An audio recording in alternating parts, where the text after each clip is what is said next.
Do you want to know what a high band score speaking test is like? Well, stay tuned because today Emma and I are going to take you through a mock IELTS speaking test. We'll demonstrate what it takes to get the band score that you need.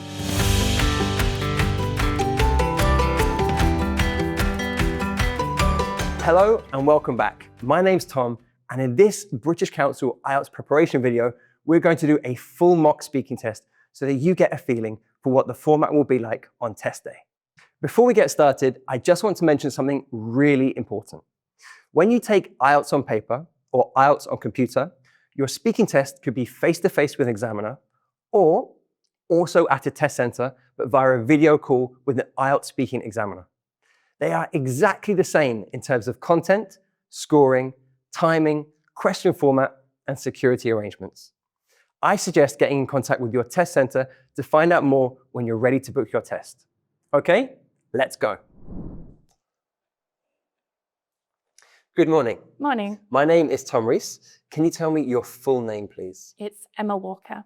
Thank you. And what shall I call you? Emma's fine. Can I see your identification, please? Yes. Here you go. Thank you. Thank you. Now, in this first part of the test, I'd like to ask some questions about yourself. Let's begin by talking about where you live. Where do you live at the moment? So right now, I live in Barcelona. It's a city in the north of Spain. And what's the most interesting part about Barcelona? Well, I love Barcelona, so all parts are interesting. But I would say the most interesting part is the Gothic Quarter, simply because of the architecture, and I really like the vibe of that area too. And would you say it's a good place to live?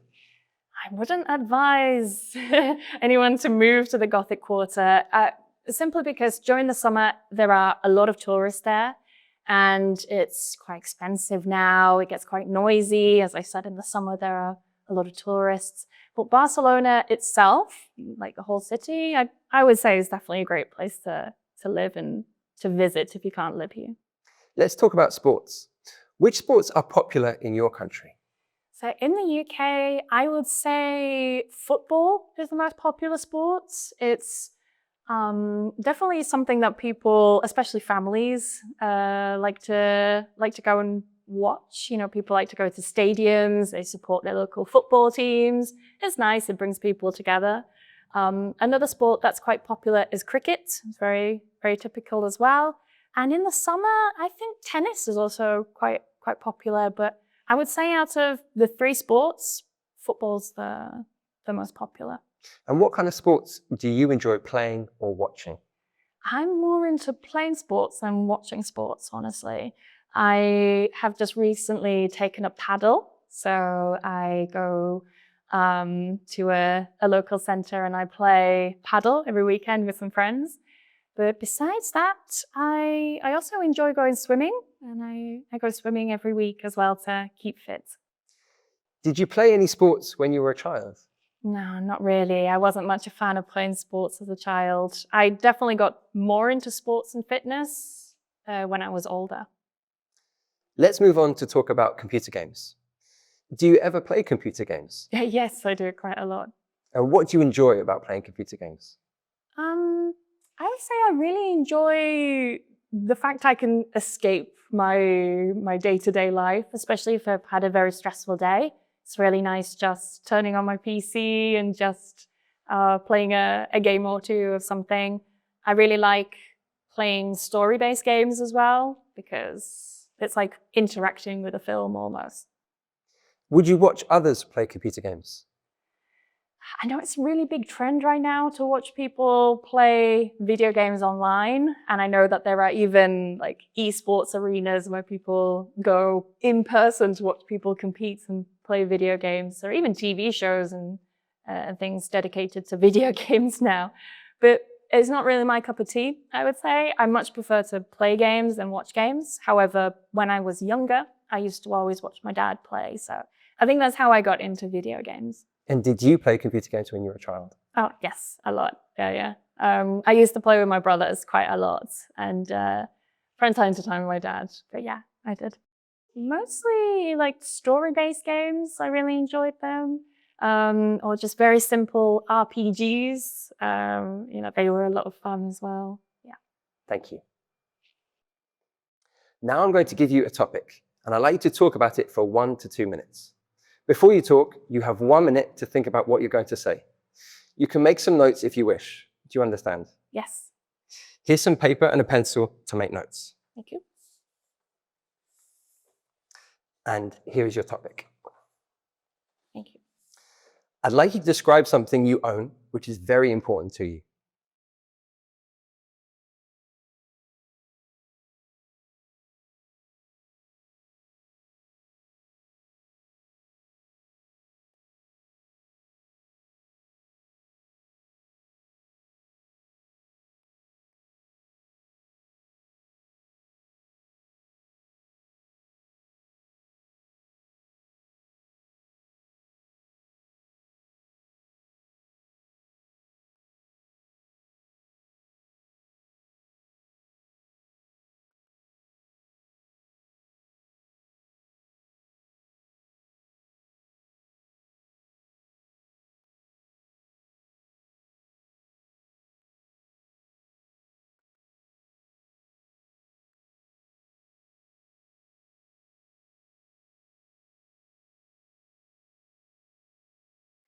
All right.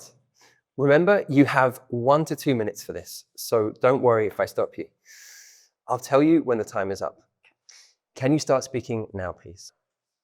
Yes. I would say that the most important possession I own is my laptop. And I received it from my parents for my birthday about 4 years ago now. And they gave me the laptop because my old one was sadly on the brink of dying. It was on its last legs, poor thing. I'd had it for a very long time, and I really needed a new laptop for work. So my parents said, well, we'll get you one for your birthday. So I've had it for about 4 years now, this new laptop, and I mostly use it for work. So I use it for video editing images. I'm a freelancer, so I need to make sure I can contact clients via email and things. With it being a laptop, it's also very convenient to take around. So when I go traveling, or if I want to just move rooms in my house, I can just pick up my laptop and take it with me. But besides using it for work, I also use it for free time activities as well. I use it for watching films or even answering personal emails, calling family, and so on. And I really like play games where I build houses and decorate and things like that. When you have a really busy day at work or something like that, it's just nice to switch off your brain and play a video game. And especially if they have a good story, you get really hooked into the story. And I would say it's important to me because it's vital for my job. I really need a laptop to be able to work. And without it, I would say it's definitely been my lifeline. And it's been a fantastic investment. And without it, I wouldn't be able to do the job that I have. Thank you. Would it be easy to replace? I think so. I mean, the actual laptop itself, yes, it could be easily replaced. Thank you. Can I have the booklet and the paper and pencil back, please? Yes.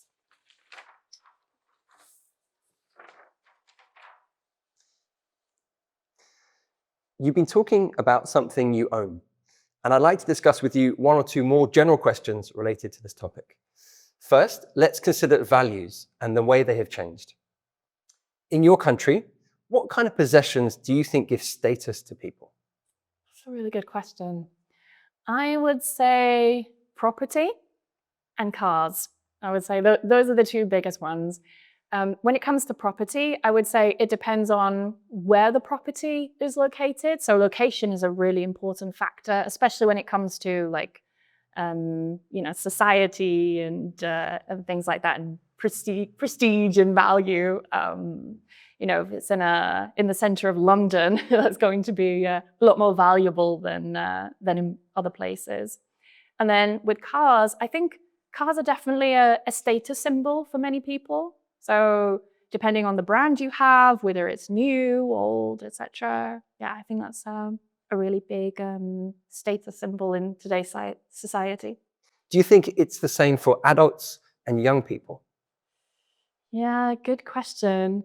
Yes and no. I would say when it comes to young people, perhaps technology is valued a little bit more and it's given more of a status and a social symbol, you know, depending on the brand of phone you have or even how much technology you own, whether you have multiple phones, for example.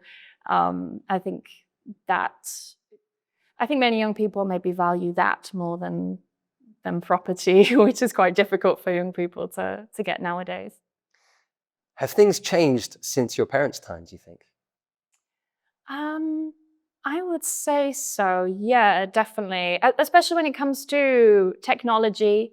Property now is a lot more expensive. I think, you know, when my parents were my age, it was a lot easier to buy houses. And, you know, there are some people who have multiple houses because it was so much more affordable at the time. Cars I'm not too sure about, but definitely with technology, it wasn't really around as much then as it is now. So yeah, I would say that it's very different compared to my parents, how it was with my parents. Finally, let's talk about the role of advertising. Do you think advertising influences what people buy? Oh, 100%. I mean, that's what advertising's for. Yeah, it's a big influence, definitely. But I think when it comes to more traditional types of advertising, like television adverts or billboards in the streets and things, I'm not too sure if they're as effective nowadays than they were before. I think nowadays people tend to look more towards influencers or vloggers and bloggers and things like that. Yeah, I think people nowadays tend to look more towards social media rather than more traditional advertising. And to what extent can advertisements be trusted? I think we need to keep in mind that adverts are created to sell as a product. They are created because they want us to purchase something or they want us to do something, right? So some companies, they can resort to more manipulative tactics. We need to watch out for those. But we also need to keep in mind that adverts are designed to target our insecurities. And some companies may even create certain insecurities. I think a really good example of this is the beauty industry, from, you know, dyeing your hair because it's going gray, or it's not curly enough, it's not straight enough, or your skin's not clear enough, or it's too clear. Like, there's always something, there's always an insecurity which advertisers try to target in order to sell as a product. So I think we need to bear that in mind when we're watching adverts. And do you think most people feel the same way?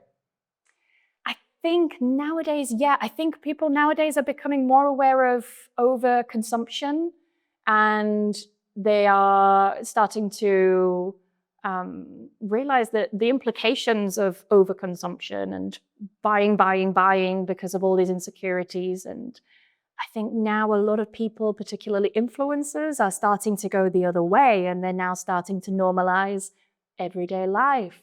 What is normal skin? Wearing normal clothes, things like that, and not purchasing brands, these sorts of things. So I think people are starting to wake up to this, yeah. Thank you. That's the end of the speaking test. Thank you very much. Thanks for watching our mock IELTS speaking test. Now it's your turn. I want you to go back and practice answering these questions for yourself. Play the examiner asking the questions. Pause the video and then give your own answer as clearly and fluently as you can. It's a great way to give yourself test practice. Good luck. If you're looking for more free speaking tests and model answers, sign up to IELTS Ready member and don't forget to subscribe. This is Tom, your IELTS expert, saying goodbye.